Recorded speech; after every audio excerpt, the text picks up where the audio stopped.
चलिए let's complete the chapter. We are done with only one last topic, that is pollution.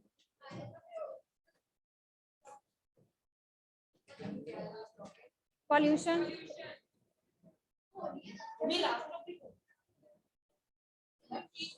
Pollution caused by the plastics.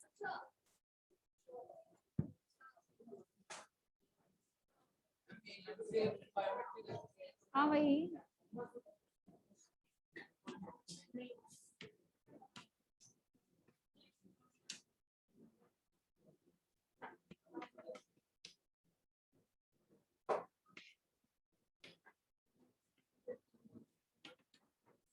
So what are the disadvantages of using plastics? If they are non-biodegradable, that means they are causing pollution.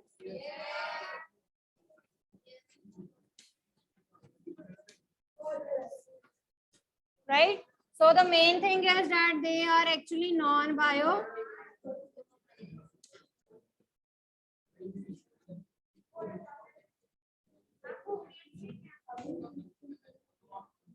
They are non-biodegradable, that means they can't be decomposed. Okay, so they will remain in the environment and they can pollute different things. Soil में होंगे तो soil pollution cause करेंगे, अगर आप उनको burn करने की कोशिश करोगे तो एयर पोल्यूशन. ओके, वाटर में डंप करोगे तो water pollution. Okay, yes. So if the animals they consume them, ठीक है, जैसे अभी आपने देखा है, this problem is more now कि जो एनिमल्स हैं, राइट, वो प्लास्टिक के बैग्स को भी कंज्यूम कर लेते हैं, assuming that there is something inside. Okay, तो उनको ऐसे लगता है कि जैसे अंदर उसके फूड है, तो वो उसको कंज्यूम कर लेते हैं. Okay, then what does, so it choke their respiratory system, that means it blocks their respiratory system. तो उनका respiratory system block हो जाता है, जिसके कारण it can cause death of animals also. Okay, so clogging of the drain pipes, right, जो आपकी drain pipes हैं वो clog हो जाती हैं, उनमें प्लास्टिक जो है वो क्या हो जाता है, फंस जाता है, राइट, तो वाटर जो है वो इजीली नहीं बाहर आ सकता. ओके,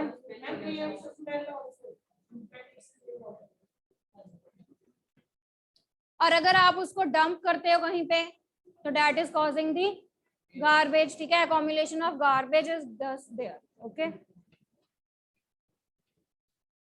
और ये भी आपको कहा जाता है कि जो आपका हॉट कुक्ड फूड है, इमीडिएटली उसको आप प्लास्टिक कंटेनर्स में मत रखा करो. वाई?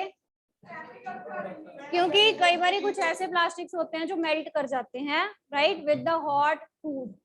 तो मेल्टिंग हो जाती है और उससे क्या है, केमिकल्स जो है वो रिलीज होते हैं, that can enter your food also, right. तो इसलिए कभी भी हॉट कुक्ड फूड को प्लास्टिक्स में नहीं डालना है.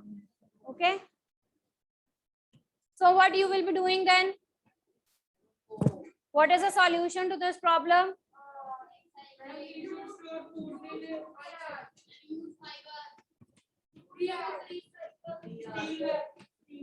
आर्स यूज करने हैं. R's is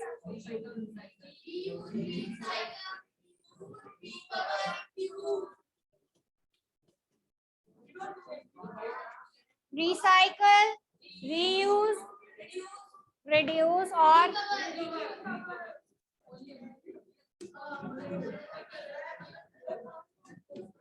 recycle. We have studied that the thermoplastic is a recyclable plastic. पढ़ा ना हमने, तो आप उसको डिफरेंट वे से दोबारा रिसाइकल कर सकते हो. रीयूज, दोबारा यूज कर सकते हैं. Refuse, say no to plastic. Okay, so instead of using the plastic you can use the jute bags. ठीक है, right, तो आप वो यूज कर सकते हो. Reduce, minimize the use of plastic as much as you can. Recover, recover, आपने बोला recover.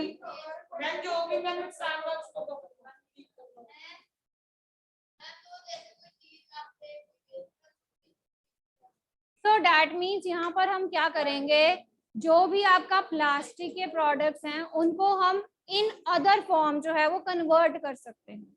Okay, whatever the plastics the pollution, whatever the pollution the plastic is creating, we can cover them in some other form ताकि वो कुछ biodegradable form में convert हो जाए. Okay, and which can be easily removed from the environment. Okay, तो हम इसको कुछ ऐसी forms में convert करेंगे, right? So this is all about your chapter.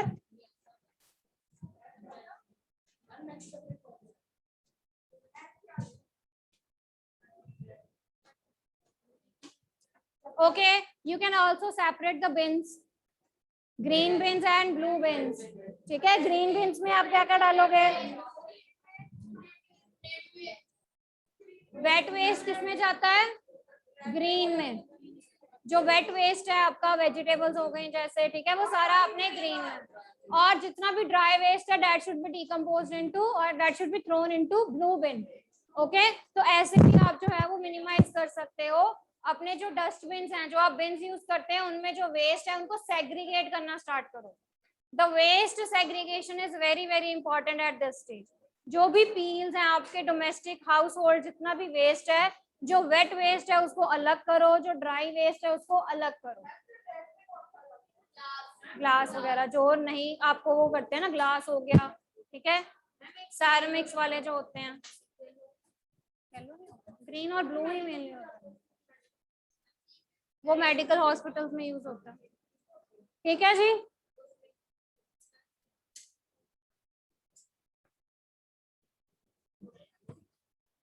Any other doubt? मुझे देखने तो बस एक बार ही चैप्टर फिनिश है.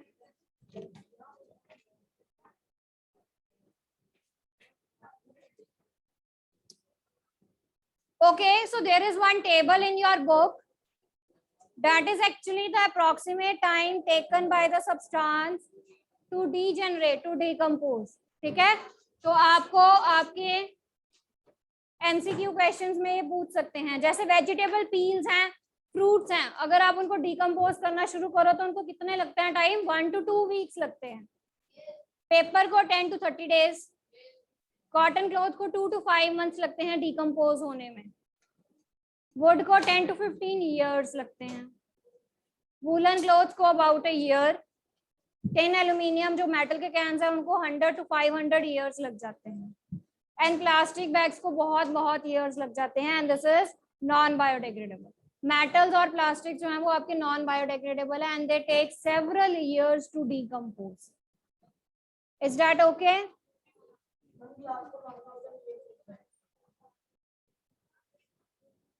So in your book there are 4 R's mentioned: reduce, reuse, recycle and recover. And you should develop some environmental friendly habits.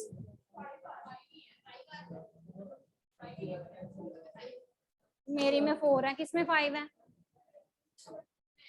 Latest वाले books में 5 हैं, तो आप 5 देख लेना फिर. Reduce, reuse, recycle, recover and refuse. Any other doubt you can ask, beta. Your chapter is complete today. If you have any doubt you can ask.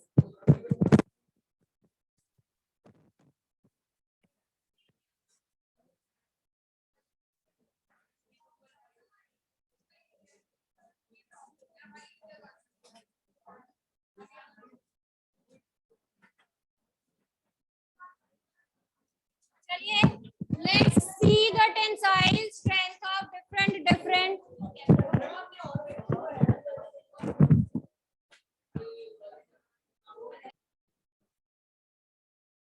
So this is the activity of the tensile strength, where we will see the tensile strength of different fibers.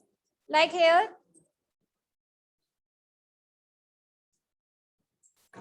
this is the nylon thread. ठीक है, और एक तरफ आपका normal cotton का thread है ये. ठीक है, अब हम इसमें देखेंगे इन दोनों की टेंसाइल स्ट्रेंथ. पहले आपको नायलॉन वाले का दिखा देते हैं.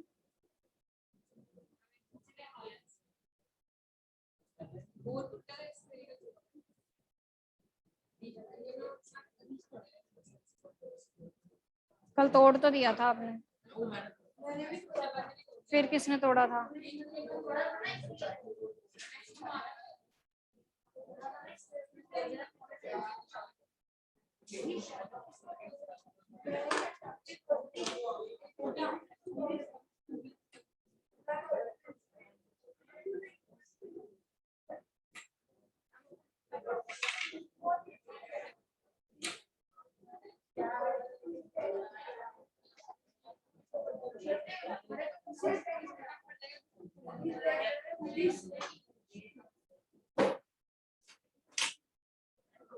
बाहर जाना है, चले जाओ।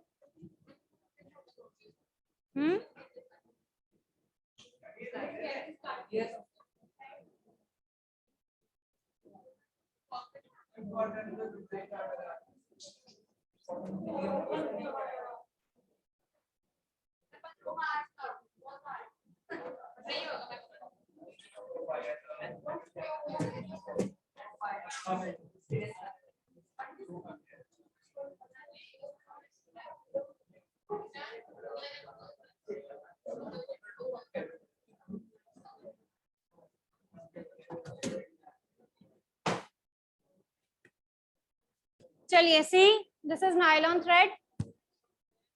अब इसमें हम वेट डालने लगे हैं, and depending on the same weight we will be checking for this fibre also.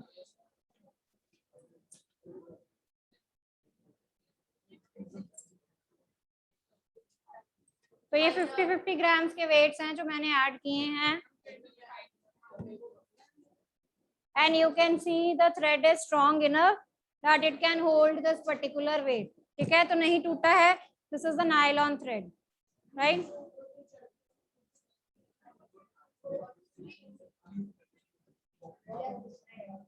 For the same cotton thread,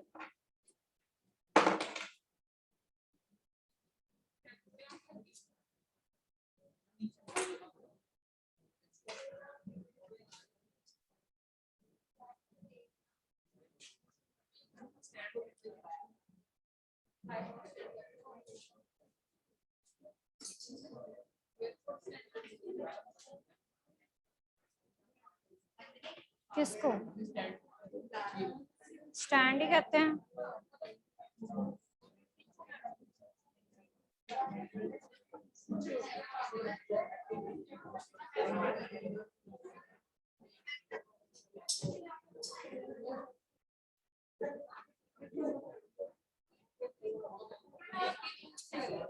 अभी कुछ नहीं किया मैंने, उसको मत धक्का दो।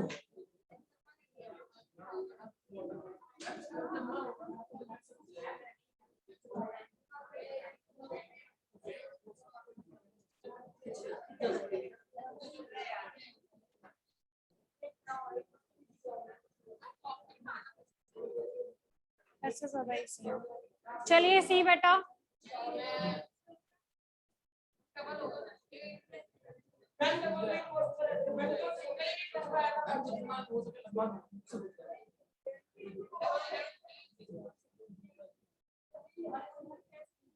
यहाँ से डबल होगा तभी ना, यहाँ से तो मैंने डबल किया ही नहीं है उसको, यहाँ से तो सिंगल ही है वो।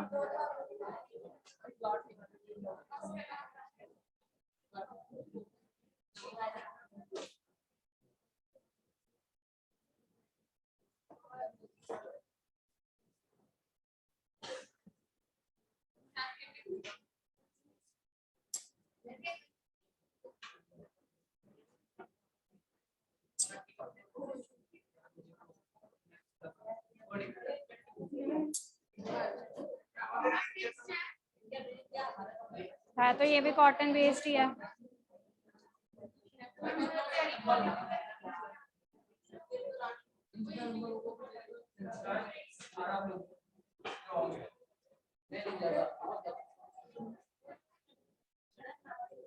वेट्स लेके आओ थोड़े से और ऊपर से।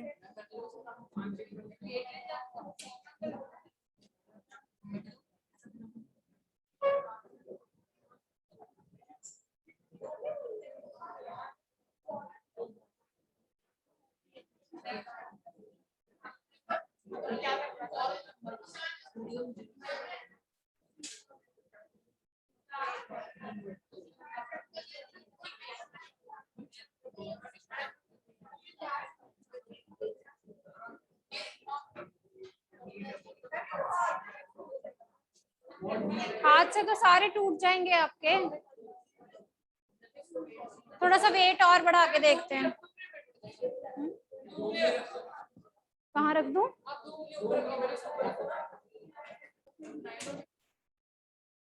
So the thread breaks with the weight of these.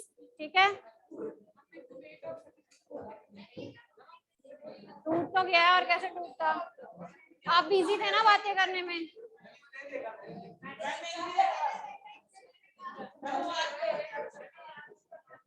Okay, so this activity shows that the tensile strength of nylon fiber is more as compared to the tensile strength of cotton fiber, and same we can do with the silk and wool.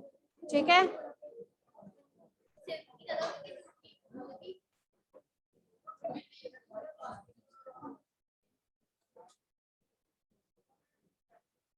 चलिए let's do the question answers now.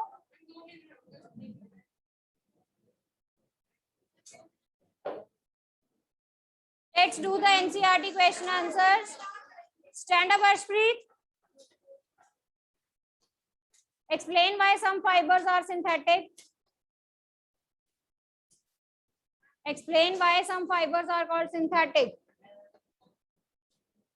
क्यों कहते हैं कुछ fibres को हम synthetic? Man made कैसे बनते हैं?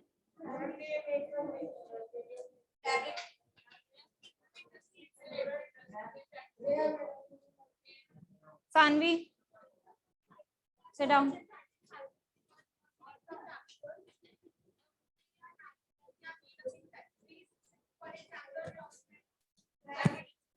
अकुल,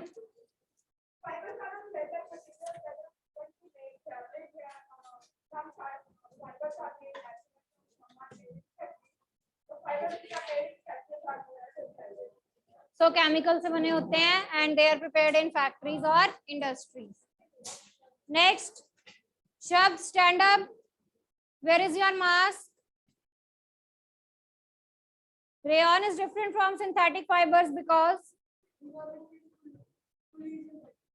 options में से बताओ ना बेटा.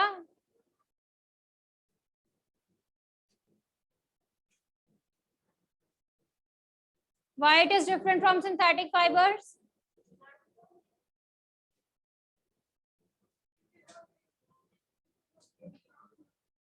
फिर उससे क्या होगा?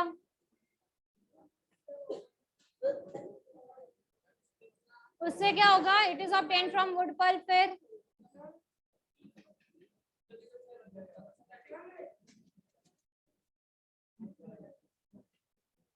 that means rayon जो है that is obtained naturally, but उसको हम क्या करते हैं? सेमी सिंथेटिक है और उसको दोबारा रीजनरेट किया जाता है. Okay, that is again regenerated. It is obtained from wood pulp. That makes it different from the other fibers. Silk-like appearance तो है ही, and it is also woven like natural fibers. So second is the correct answer. It is obtained from wood pulp. Sit down. Synthetic fibers are called dash or dash fibers. Man-made or artificial fibers. Synthetic fibers are synthesized from raw materials called. बताया था ना आपको मैंने कि raw materials जो हैं they are obtained from the petrochemicals that are actually obtained after the refining of the oil. Crude oil की refining के बाद आते हैं. Like synthetic fibers, plastic is also a polymer. ठीक है, polymer है ये भी. चलिए stand up, Rudransh. Give examples which indicate that nylon fibers are very strong. फिर बताओ ना इन एग्जाम्पल्स में क्या है?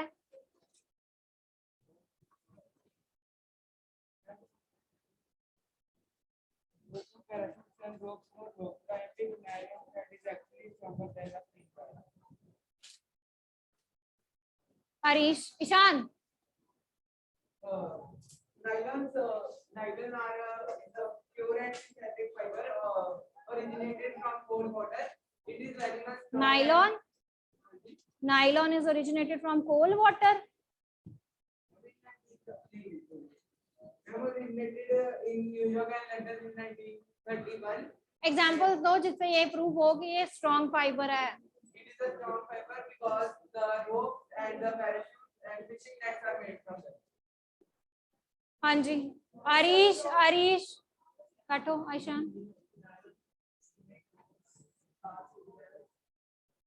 Sit down. Nylon thread is very stronger than a natural fiber or natural steel wire. ठीक है, so that's why we use nylon in making of these substances. Explain why plastic containers are favored for storing food. Rajat, favored means prefer किए जाते हैं, preferred. Why you prefer plastic for storing food? कौन सी main property बताओगे आप plastic की इसमें अनंत, food storage के लिए?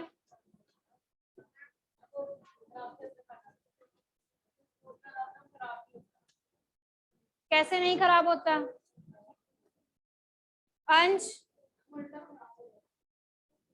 property of plastic by which you will be using it for storing food.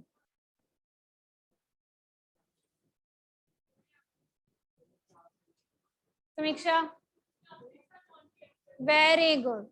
Plastics, they are non-reactive to water. They don't react with water, they don't react with air, or they don't react with any of the chemicals. And very good. Sit down, everyone. So this property of plastic, it make them preferable for storage of the substances. क्योंकि जो भी चीजें आप इसमें store करोगे ये इनके साथ रिएक्ट नहीं करता. हाँ, लाइट वेट जरूर कह सकते हो, ड्यूरेबल है, चीप प्राइस में कह सकते हो. जो स्टोरेज आर्टिकल्स हैं they are cheap also, cheap है, ड्यूरेबल है, लॉन्ग लास्टिंग भी, आप वो भी प्रॉपर्टीज इंक्लूड कर सकते हो. ठीक है, बट जो मेन है इसमें ये कि ये नॉन रिएक्टिव है, नॉन रिएक्टिव है, नॉन करोसिव है, करोड भी नहीं होते. Enlist the difference between thermoplastics and thermosetting plastics. Raghav,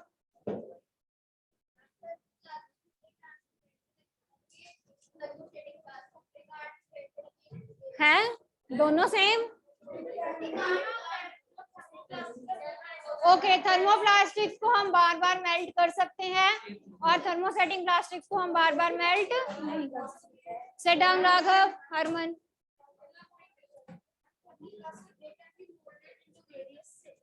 very good. तो आप थर्मोप्लास्टिक्स को बार बार मोल्ड कर सकते हो और थर्मोसेटिंग्स को बार बार मोल्ड नहीं कर सकते. नंदिनी जी, नंदिनी पॉइंट बोलो.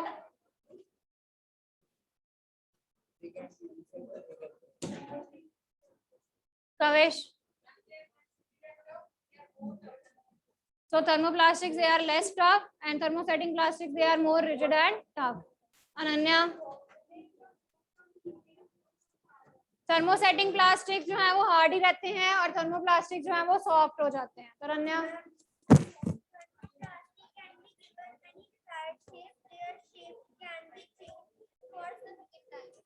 Very good.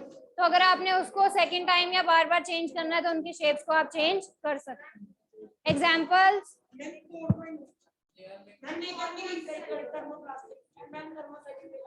ठीक है. हाँ जी, examples of thermoplastics, PVC, polythene.